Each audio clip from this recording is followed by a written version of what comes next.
Formula बन गया जिससे हम ऑब्जेक्ट का क्या निकाल सकते हैं, सेंटर ऑफ मास, किसी भी ऑब्जेक्ट का। बात समझ में आई मेरी?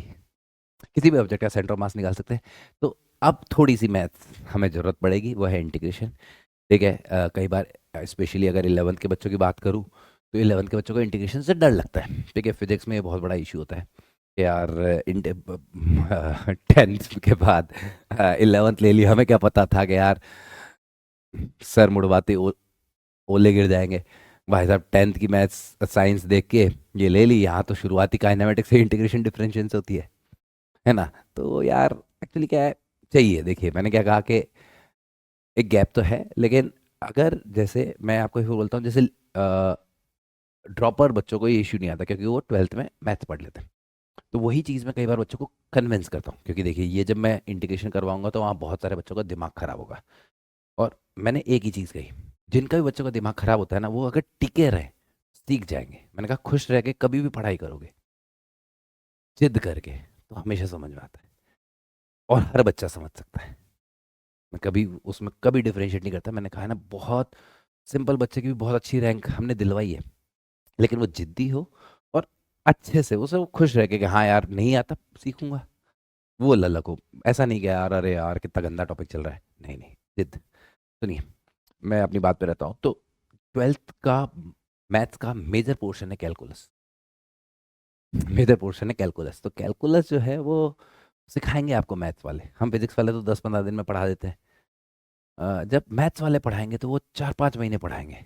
तब आपको डिफरेंशियल इंटीग्रेशन बहुत आसान लगेंगे, और तब आपको फिजिक्स वाले तो भगवान लगेंगे, क्योंकि हम इंटीग्रेशन डिफरेंशियल इतना यूज़ करते हैं ना, तो इतना पढ़ाते हैं, शायद और भी आगे जाना पड़ेगा। तब आपको लगेगा अरे भाई साहब बच्चों वाले इंटीग्रेशन डिफरेंशियल पढ़ा रहे थे फिजिक्स वाले, तो हम उनसे गुस्सा हुए हुए थे, यहाँ तो बवाल चल रहा है। लेकिन वो क्या है कि, लेकिन हमारे पास टाइम मशीन नहीं है ना, कि मैं फिर आपको वापस 11th में लाऊं कि यार अच्छा देखो अब इंटीग्रेशन डिफरेंशियल सीख लिया।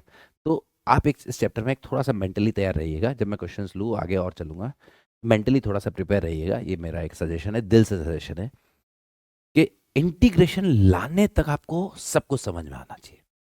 इंटीग्रेशन जब सॉल्व हो रहा है तो वहां आप साथ रहिए, सॉल्व कीजिए, सीखते जाइए। लेकिन वहां अगर आपको हल्का सा हर्डल आ रहा है तो कोई इशू नहीं है, जेई का पेपर 12th के बाद होगा। 11th खत्म होते नहीं हो रहा पेपर आपका, 12th के बाद होगा। तो 12th के बाद होगा तो 12th में मैथ्स वाले पढ़ाएंगे ना यार। और जब वो पढ़ाएंगे तो आपको फिजिक्स का इंटीग्रेशन और डिफरेंशिएशन तो लल्लू लगेगा, लेकिन गोलगप्पा भाई साहब ये तो बहुत ही आसान था यार, क्योंकि थोड़ी सी मिर्ची लग रही है, बाद में आपको करेला मिलेगा उसमें नीम चढ़ा हुआ। मैथ्स का इंटीग्रेशन डिफरेंशियल, लेकिन उससे हमें फायदा हो जाता है, हमारे इंटीग्रेशन डिफरेंशियल बहुत आसान हो जाता है। बच्चा कहता है अरे फिजिक्स वालों कितना आसान है, लेकिन तब तक आपका ये चैप्टर उठ जाएगा। तो मैंने क्या कहा, इंटीग्रेशन तक जो मैं फिजिक्स सिखाऊं वो दोबारा आके नहीं सीख सकते। अब जैसे इंटीग्रेशन कुछ बन गया ये टर्म, उसके बाद तो मैथ्स ही है ना। तो उसमें आपको हल्का सा भी अगर इश्यू आ भी रहा है तो बहुत लोड नहीं लेना है।